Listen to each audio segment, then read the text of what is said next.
Gilles, c'est mieux qu'à Challenge. J'y étais en vélo, ça me détend malgré le Seresta qui me shoot. J'ai pris le risque de faire du vélo quand même pour me détendre. Comme ça, le Seresta plus le sport, ça va m'aider à me détendre de toutes ces pulsions, de toutes ces tensions.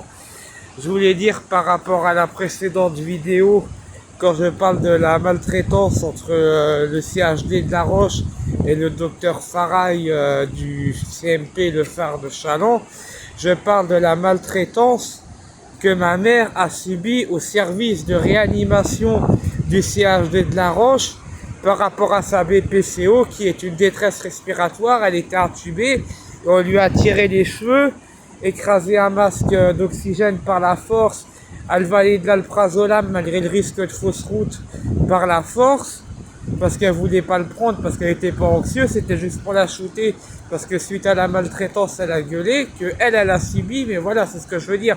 Maltraitance que ma mère a subie par l'infirmière de réanimation. Il n'y a pas de maltraitance de ma mère vis-à-vis de moi. Voilà, au cas où par rapport à ma précédente vidéo, il y aurait eu une confusion.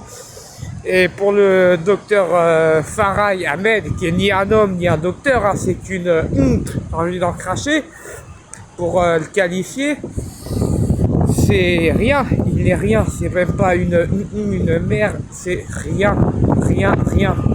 Lui, c'est qu'il a cautionné, en fait, quand je me suis confié à lui, il a cautionné les actes de l'infirmière de la réanimation de La Roche, donc la tire de cheveux, le fait qu'on lui dit qu'elle est crade, qu'elle pue la merde, qu'elle est pas autonome alors qu'elle était intubée et qu'elle sortait de coma artificiel, et c'est encore moins avec de l'alprazolam. Alprazolam intubé, c'est encore moins comme ça qu'elle va être autonome en sortant du coma.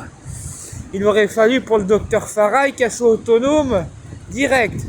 Voilà, si l'infirmière l'a bousculé, insulté, c'est pour lui enseigner l'autonomie, hein, c'est ses propos.